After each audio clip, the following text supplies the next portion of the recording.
Hi everybody, this is Ron, this is Jerome, and this is part of the our new cocktail hour.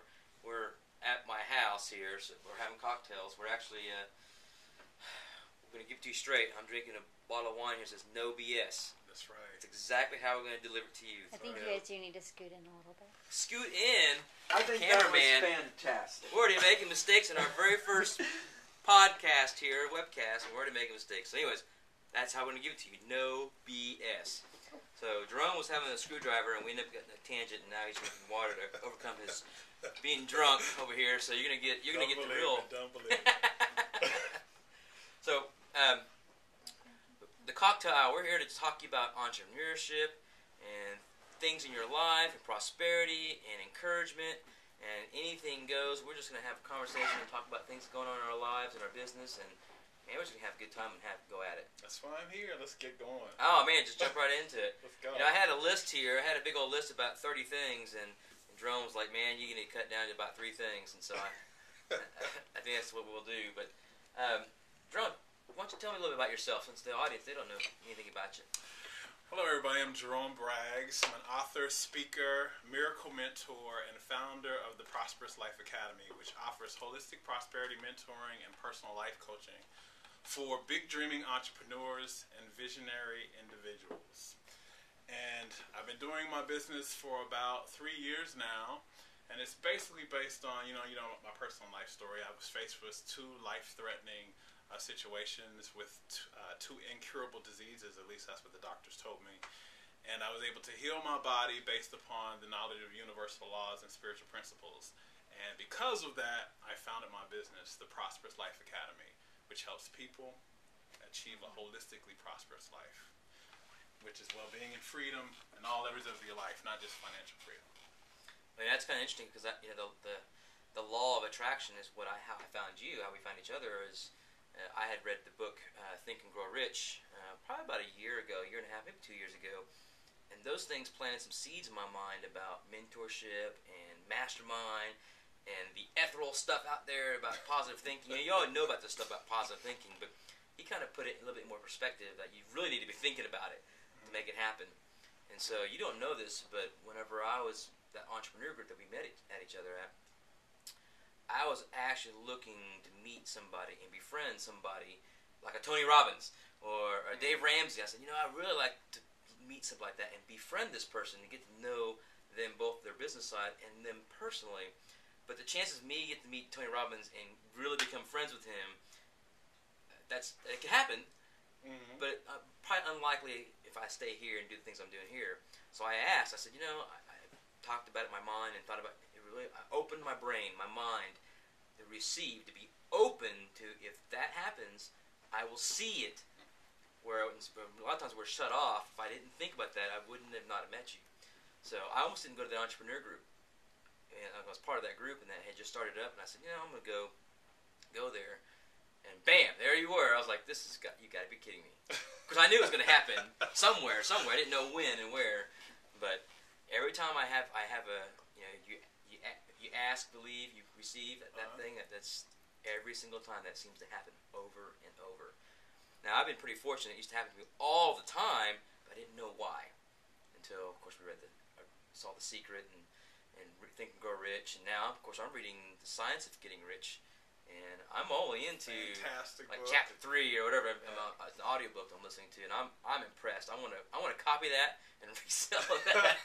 I'm going to reproduce that somehow in a blog, or I'm going to do something with that and reproduce it. Well, it is literally, The Science of Getting Rich is one of those books that no matter who you are, you need to have that in your library. I am a teacher of prosperity. And although I say that money is not the most important thing, I believe that it's right up there with air and water, and that it provides you freedom. And in order to get it, like you were talking about, you really need to understand, in order to not just get money, but to keep money, you really need to understand universal laws. And law of attraction being one of them is one of the most senior universal laws, meaning that it's kind of the ace card in the trump. But that's, it's really important. It's funny that you talked about that story. And first of all, let me stick up my chest that you put me in the whole thing with Anthony Robbins and Dave Ramsey. But it's funny because I also went to that meeting with the same consciousness of I wanted to meet people that were close to my age, that were successful, and that could understand me. Okay. In where we are currently, in our demographic here, talking about these particular things we're talking about is not necessarily a popular conversation. So I wanted to be somewhere with someone who was like me, and that I can do things just like this. Okay. Have a cocktail and talk about, Right. universal law and prosperity and entrepreneurship and all those types of things. So we were both vibrating at that frequency. Right. And our frequencies attract each other. Yep. And we were, in a moment in time where divine synchronicity could do its thing. Divine synchronicity. I can't even say that word. Divine. Did I do it too fast for you? It was divine synchronicity. Wait, say that again. Divine synchronicity. Synchronicity. It's when all things work together for your good, pretty much. I'm on board. There you go. So the entrepreneur group, we met there. Yes. So that's revealing that you were also looking for the like.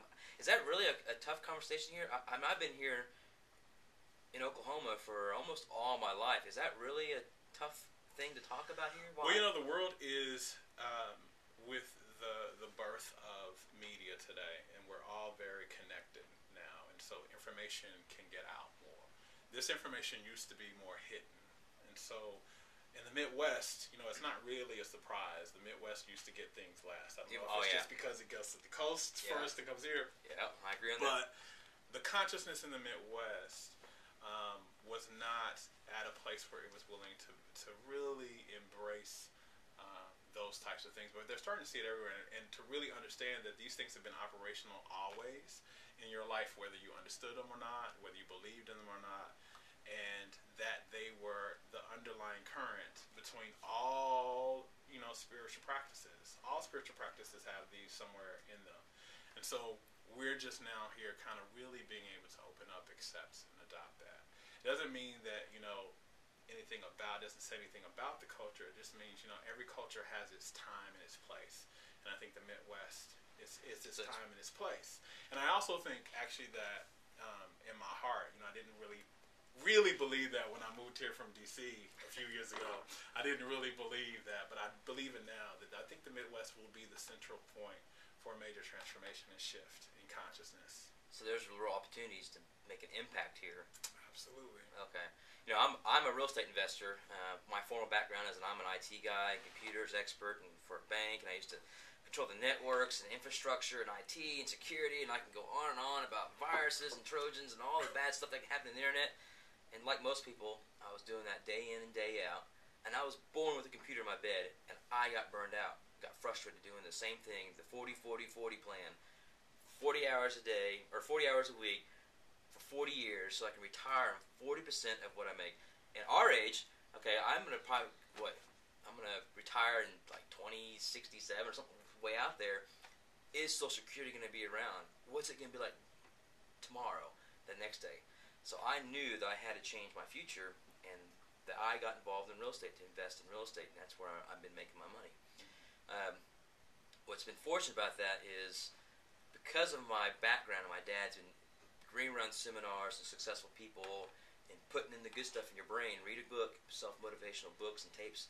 I had that background at 13, 14, 12, 16 years old, when our brains are still developing and we're still trying to figure out girls and school and social pressures and peer pressures and all that. And I was fortunate. I didn't know what my dad was doing to me when he was making me listen to these books and tapes. He'd trick me and say, hey, why don't you get to drive the car? Right? And we're going to go to the seminar. I'd be 3 days at the seminar learning about successful people, hanging around successful people. And I got to see, even hanging around in the back, behind the scenes, I got to see the children of these multi-millionaires and how they acted. The children were different. They acted different. They looked different. They probably smelled different. I don't know. But there was something different. They were more mature. You could tell that. And so I bet today those same children are very successful in whatever that they're doing. So they're very prosperous in whatever they're doing. And so I got to see that, and I was liked that idea. I liked, reading good books and putting positive things in your brain could have positive results somewhere else. So I was fortunate I grew up with that in my background. So, Well, I want to jump in on okay. something you said. Leaders are readers. And any leader in any culture, in any nation, in any field is a person who reads. And when I mean reads, I mean they are constantly having something in their face. Right. They're constantly reading something both inspirational and educational. They're reading something that helps them believe that what they want is possible, and then they're reading something that helps them know that it's probable. And so leaders, no matter what field they are, no matter what you're in, whether you're in music, whether you're in, baking, whether you're in real estate, no matter what you are, you need to have a book in your face every day. I tell people that I work with, one of my clients, I tell them you need to have at least an inspirational book that you read at least 10 pages a day, and you need to have an educational book that you read at least 10 pages a day. The inspirational book is to feed your spirit, to help you know that what you want is possible, to help you believe that you can reach a little further than what you currently believe possible for yourself. And then the educational book is the book that you need to read that helps you know, okay, how do you reach further? So leaders know that they read. And another thing that that you talked about that I think is really important to understand today, which is why I teach it. I am passionate about entrepreneurship. I'm really passionate about as many people becoming an entrepreneur as possible, is that whole 40-40-40 doesn't exist anymore. That doesn't exist anymore. You're not going to be working for a company 40 years and all of that. That just doesn't exist. Right. Now's the time to take your future and your present in your own hands and create the life that you've been dreaming about all this time and have the most control. And that's what an entrepreneur is really about. It's not about just working. It's about standing in your purpose and in your passion, building a business around that serves the world in a greater capacity and allows you to have the freedom and the success and the prosperity that you desire and that you deserve. And that's what this whole shift, if you want to know what's going to shift the world and what's going to shift the economy today, it's going to be the entrepreneur. It's going to be that person that says, I have a passion, I have a dream, I'm going to build a business around it. I'm going to serve the world. I'm going to change the world in the process. And then in the meantime, I'm going to be wildly successful and wildly wealthy in the meantime. Yeah, it's amazing. Two things there. I've gotten a better education because of the books sitting around my toilet. Now, I don't share those books, by the way. So if I hand you a book, you can guarantee it wasn't on my toilet because I don't share those. There was a Seinfeld episode where they made fun of that. And I was like, that's right. I don't ever want a book. Even though I'm a germaphobe and I'm very clean, I still wouldn't do that to you. I would say any materials you get from me is not from on the toilet. Yeah, not on the toilet. But I literally have gotten a bit. And I saw Whoopi Goldberg, and she talked about that one day. She joked about she reads on the toilet and spends a lot of time on there, and she got a better education from the toilet. Absolutely. There's a power in reading beyond what we've been told. A power not just in your ability to educate yourself in the process, but the power really in reading books is your ability to visualize your life a different way as you're reading it. Yeah. And people are coming to understand, we've seen The Secret, people know about the law of attraction a little bit, but the power of the first step of creation is visualization. And so when you begin to visualize, you begin to set things into motion for a shift in your life. And reading helps you do that. If you're not reading, you're not going to see your life in a different place. You're not going to see the possibilities more than what you currently see in your life now. Reading actually has a power behind it.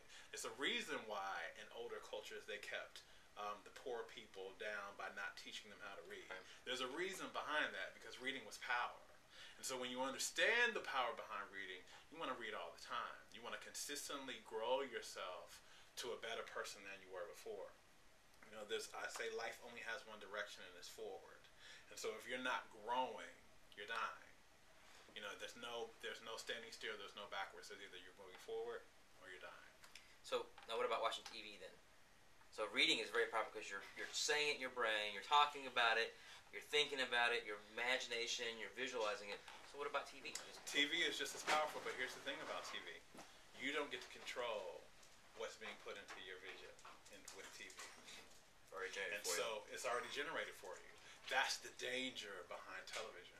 behind watching a whole bunch of television is that your mind is consistently being flooded with thoughts, flooded with visions that you're not controlling. It's no wonder that after a commercial you say, "Oh my God, I really do want the hamburger," and you just have to eat it. You just ate a hamburger Right.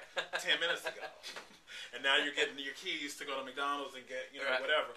But that's the whole thing behind it, is that visions and messages are being put into your consciousness that you didn't put there, and that they are not necessarily going in the direction towards where you want to go. I just watched Super Size Me last night, and that was pretty impressive about what happens to your body when we all know about putting the junk and the sugars and stuff in your body, but that was pretty impressive. But you mentioned about the entrepreneurs and changing the world. If you think about Mark Zuckerberg, who created Facebook. One little idea. Who cares who invented it first? He did it better. Well, it doesn't matter. Everyone's made their money, even the guys that got supposed to get ripped off. One little idea has changed the world. One little idea, Facebook or Google and Yahoo. Steve Jobs. I was reading about Steve Jobs. I was reading about his mentor. His mentor was the guy who created. He was semiconductors and processors and that kind of stuff. He was the starter of Intel. Okay, that was the second successful business in that field, and that was his mentor. Yeah, it's important. To just to have a mentor, to have somebody who can lift you higher, who's breathes life into you. Many of us are always reaching down to pull somebody up. We're either helping our family, we're helping our friends, we're breathing life into Right. volunteership. But in order to be successful, in order to raise yourself, and whatever success is, I'm a teacher and a believer that success is holistic, meaning that it's not just financial. In order, you can be wealthy, you can have $100 million in the bank, but if your health is a mess, you're not successful. Right. You can have, you can have a great health and $100 million in the bank, but if your relationships are a mess, you're not successful. Success is a holistic entity. So, in order to be successful, all really wealthy and very successful people know they need to get a mentor. They need to have somebody who can see the dark spaces that they're Right. going through and teach them and lift them higher. Not just breathe life into their direction, but teach them things that they don't know. I am very honest, and I had a hard head in the beginning of my journey, and I thought I knew. Here I was, I healed myself from an incurable disease, and I brought myself back from death. So I thought I knew everything. But what I didn't know about was business. I thought all these things were just going to transfer right over. I knew about the law of attraction. I could manifest great things. But it didn't, it didn't transfer over into business. I didn't know how to, get clients on a consistent basis. I didn't know how to market, and I didn't know how to sell effectively. I had to get somebody who had been where I had been, who has exceeded where I've been, and who was thriving at where I wanted to go.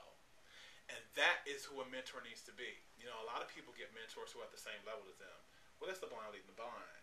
Get somebody who speaks life into your direction, who's been where you have been, and who can lift you higher. And that is really one of the major keys to success that a lot of people fail at.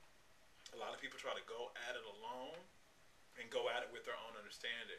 But your own understanding will take you only so far. And then you'll get to a point where you can't go any further, and that's where you need help. This is not even part of our sheet here, mentorship. But forget that. Let's go focus on mentorship. Because we just had that conversation with somebody earlier about mentorship, and it was so powerful. I was like, guys, I wish we recorded it because we were talking some good, powerful stuff, and we didn't record it. We might as well just talk about it now. Well, let's go. So mentorship. One of the things that came up was, can your mentor, can he be your friend? Many of us want that. When I first started, before I became a coach, before I became a mentor, I was a counselor. I was doing therapy for individuals. And one thing that I used to see was when I was working with a client of mine who I may have had, my heart may have gone to them because they were dealing with a lot, or I understood their position or whatever. If I got to the level where they were and reached out more as a friend, the lines became blurred, and there was a place where I almost felt uncomfortable telling them what I needed to tell them because I didn't want to hurt their feelings. Right. And so I learned through that experience that there needs to be a space where I don't cross over and where that person doesn't cross over. And when you have this space, it allows me to stand in my power and be able to see clearly into you and tell you, as the mentee, what it is that's happening in your life, what's sabotaging you, where you need to cut the shit. Cut the shit. There we go. And, pretty much where you need to go. And if the lines are blurred, there becomes a problem with that. There becomes, and also if you on the other side, I've been a mentee and had a mentor who I became friends with, and there becomes this thing where almost you can't talk to me like that, or I don't really want to listen because I know too much about you. Right. Yep. And there's a line again that's crossed. So as a mentor and mentee, you have to understand one thing, that the only reason why this relationship exists is to help you succeed. And here's another thing about, as a mentor, and this is for all those people out there who are coaches or mentors or anything like that. If you are wanting your mentee to like you, you need to be on the other side. If you are wanting your mentee to like you, you need to be on the other side. Because that's not what the relationship is about. Okay. The relationship is about giving to that person what they need to succeed, even if that situation is common painful, sense, but we don't. Even if it's uncomfortable, even if they're not going to like what you have to say. And if you have this need to be liked, which is very common in a lot of people, I mean, this besides mentors, this is a very common thing that we have. It's been passed down from generation to generation, the need to be liked. But if you have the need to be liked, and you have the need for your mentee to like you, you need to be on the other side. You cannot mentor them and need to be liked by them in the same space. I remember when I was growing up with my dad and seeing how we called it the up line, down line, and there was a structure there of who talked to who and who helped who. And they talked about, of course I was 12 years old, 16, hearing this stuff. It was, you need to be very careful about your personal relationships with people below you, because as they get to know you, they stop listening to you. Because they think they know everything about you, or they think they know certain things, so they make judgments, and they stop listening to you, and you can't be effective at passing information that's coming from above you, from guys who are way above you, or lady who, mentorship-wise, can't pass that information and gets cut off, and you can see entire groups and friendships and everything be ruined because you didn't have the roles set properly, or the mentor didn't treat the mentee properly, or try to be liked. There's I believe it's a Bible verse that says that a prophet is not recognized in his own town. Right. Yeah. And that is kind of what this is about. When there's a level of familiarity that happens, there's a shutting off of listening. It's like you may be, and you probably can speak to this. You may know everything in the world about real estate. You may have really great information on a property, or how to sell it, or how to flip it, or how to rent it, or anything like that. But your best friend, or your brother, or your sister, or your father is not going to listen, because there's this level here. There's these roles now that you play in that doesn't allow the information to cross across the channel. So in order to have an effective mentor-mentee relationship, there actually needs to be some space. It's something that I do when I talk to when clients come to me who want to work with me, whether they want to be coached to raise their business to the next level, or they have something in their life that they want to change. I have this whole thing. I have talked to them in the very first conversation. You need to understand, I can't be your friend. I'm a really nice guy. You've heard me on the radio. You've seen me in the videos. You tell them right I've seen them. And I'm I have this energy that's a welcoming energy, but I let them know straight out, I can't be that person for you when we're doing that. Now, after our time together, when we do this, after, if you hire me for 6 months or whatever, after that time, sure, let's hang out, let's get a drink or whatever. But in that space, the line needs to be very clear, because I am dedicated. When you sign this contract here, I become absolutely dedicated to your end result. And I will not let anything happen in the meantime to get in the way of that and to jeopardize that. And that means if I have to speak to you in a way, and I have to say, you didn't do your homework, and so you owe me $50 because of that. So there's a little bit of punishment there. Or no, because if I am dedicated, if you say that I am tired of struggling with money, I am tired of not being able to provide for my children the way I want to. I am tired of having to settle for less when I'm tired of going to the store and buying that thing on the sales rack when what I really wanted was that. And I can see the pain in your soul, and I can see the tears running down your cheeks. And I can identify with that because let me tell you, I can raise my hand on knowing what it's like to struggle with money. I remember having to ask my parents for money to buy underwear. Oh, man. Wow. And then having them ask me what type of underwear was I trying to buy. I can remember struggling with that and how painful that was. And that was my decision that I was never going to be broke again. But I know that. And when I see that in somebody or somebody saying, I'm tired of being overweight and not feeling attractive and feeling ugly and not being able to take my shirt off when I go to the beach or all that, I know that pain. I know that. And I know how important that is for you to get on the other side of that. And I'm not going to let me sabotage it, and I'm not going to let you sabotage it. And if you begin to sabotage it, I'm not only going to call you on shit. I'm going to help you. I'm going to help you realize, the mental processes that are sabotaging you, right, and help you release those. But I'm also going to hold you accountable. That's more important than anything else. Very important. You are accountable now when you sign a contract with me. You're accountable to the result that you said that you wanted. And if you're not going to be accountable, we need to end our relationship. So this is kind of like what you're explaining here is kind of like when you see someone else. We've all been there where we've seen somebody 25 minutes? Oh, okay. Hey, no BS, man. No BS. Yeah, we just got to time check people. I need to get a little clock that says, I'm gonna have to, there we go. I'm going to get a little clock, a timer. This is kind of like when you see somebody who has a problem with alcoholism or something. You can see it, but they can't see it. Is that kind of like a mentorship where you can see what they're doing? I don't talk about alcoholism, but they have something they can't get over it, or they're hung up on some detail in their life. It could be anything. It could be anything. Is that something where you, as a mentor, you can see that and you absolutely? Well, let me tell you a little bit about what happens with everybody. I don't care who you are or what you're dealing with. Even me. Okay. This happens with everybody. Whenever you have a dream, a passion, a solid goal that will not let you rest until you achieve it, and you begin to move towards it, you begin to set an alarm off in your subconscious mind. We have two parts of the mind. We have conscious and we have subconscious. And you begin to set an alarm off in your subconscious mind that says, oh my God, change is happening. Now your whole subconscious mind is its entire job is to keep your status quo the same, to keep your reality the same, because your reality was based upon, now that you're living today, is based on the belief systems that you hold, the thought patterns that you do, and the feelings you have about your life. And so your subconscious is geared to have that be the same. And so if you're getting ready to do something that changes that, it sends an alarm out, and the subconscious mind says, oh my God, change, no. And it begins to do everything it possibly can in very rational and very logical ways to sabotage your direction.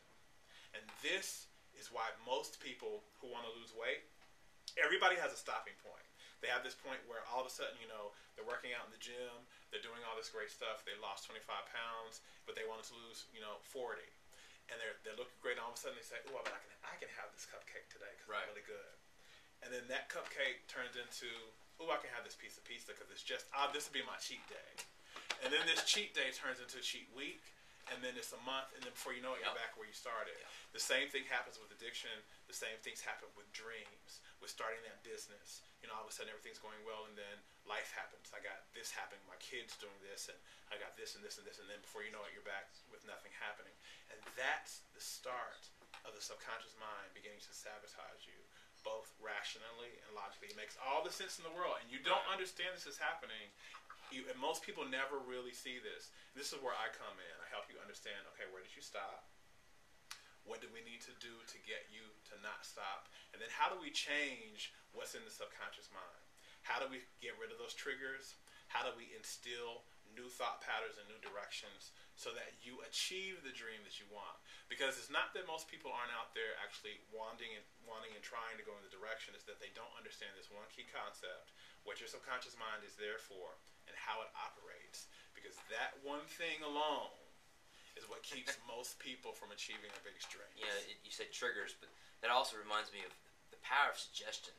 I mean, you could have a belief in something, and somebody either you respect, maybe you don't even respect them at all, could say something. If you don't have that gut reaction where they're BSing, they could almost influence you temporarily on your whatever you're believing in. I mean, I've happened to me where I know something for a fact, and someone like my father or somebody will challenge me a little bit on that, or say something different that is not in agreement with me. Sometimes you feel yourself just all of a sudden, I can feel it. I feel like my mind should change, or I'm wrong, and so I should be with the status quo. Even though I know I'm right, I'm still almost swayed. And when I started realizing that was happening to me sometimes, I would, oh, this is happening to me. Be aware of when that's happening, that power of suggestion, so that I can not let it affect me. It could be something little, it could be a major decision, whatever. So it's pretty interesting that you talk about the triggers and how it can affect your brain and how that affects entrepreneurs. That affects what they're doing in their business and where they're going. Most entrepreneurs do not. They say that 80% of entrepreneurs fail in the first 5 years, and there's 2 reasons why. One of them is because most entrepreneurs don't master the art of sales. They don't understand true, effective, masterful, authentic marketing and sales. Right. But the other one, which is that's really a tough pill to swallow, by the way, because most people don't want to sell.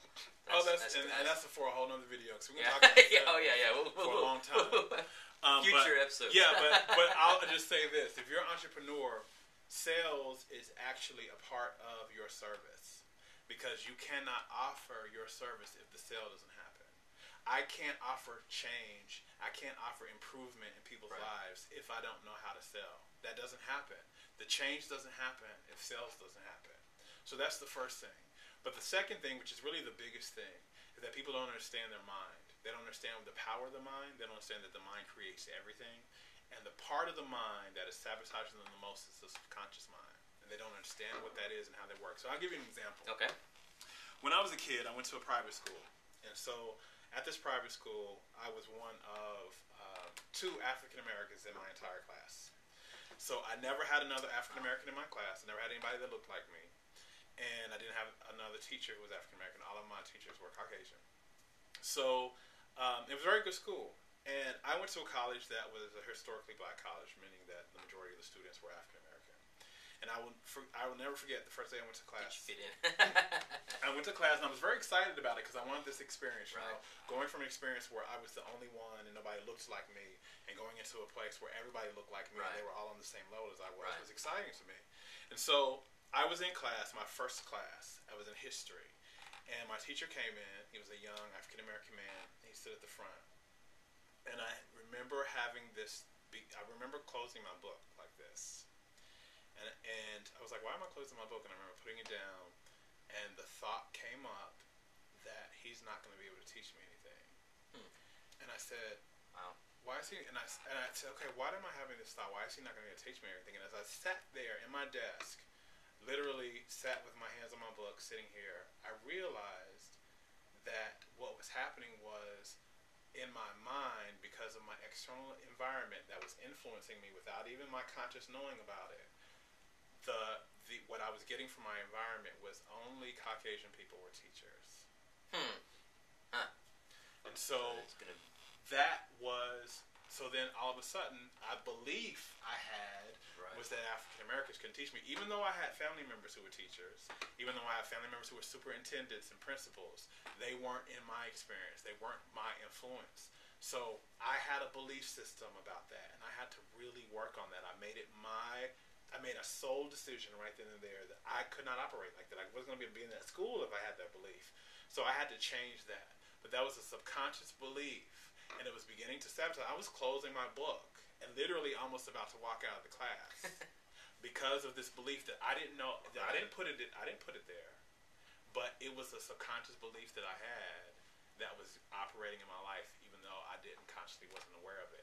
And this is the types of things that happen with a lot of entrepreneurs that sabotage their levels of success. Yeah, you may make 80,000, or you may make 100,000, or you may make 2.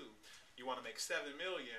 You need to release those subconscious beliefs that are keeping you from that next level, from upgrading your experience of success.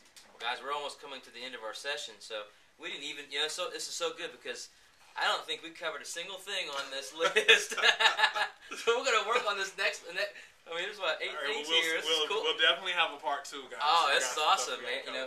So final thoughts here. You're talking about the selling here, and that's a whole other session. Yes. But when you said that, it took me a very long time to realize I have to sell things. Whether I'm picking up a girl, I'm taken, by the way, or going to school, or getting a job interview, or selling something, buying. I mean, even when you're buying, you're negotiating, selling.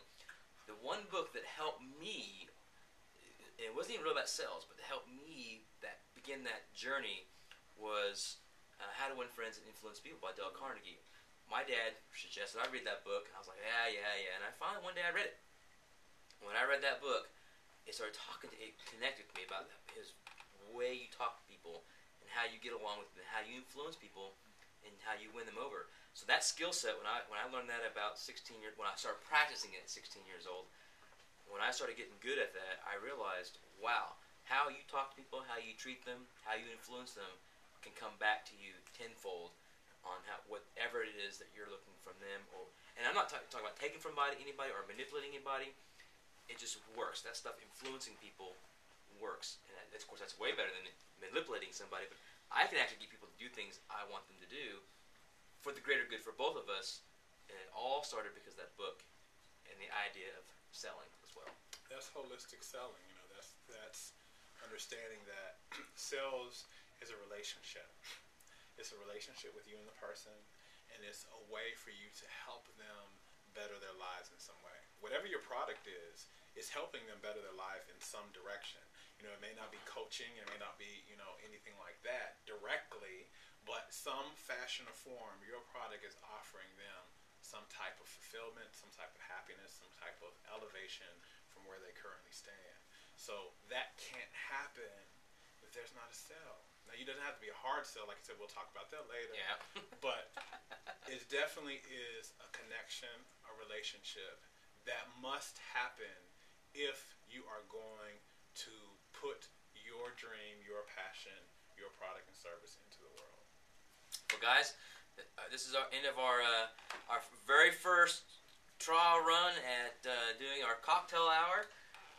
Having cocktails, and so you're going to start seeing it, which is good, because it means we're going to have drinks. I'm going to feel good at the end of every one of these things. I'm excited. I'm glad we came up with that name, really right before we started this video. Right. We just name it, no BS, and went with it, being with the moment. And I'm excited, guys. I hope you guys had fun with listening to me, Ron, and Jerome, and we'll see you another time.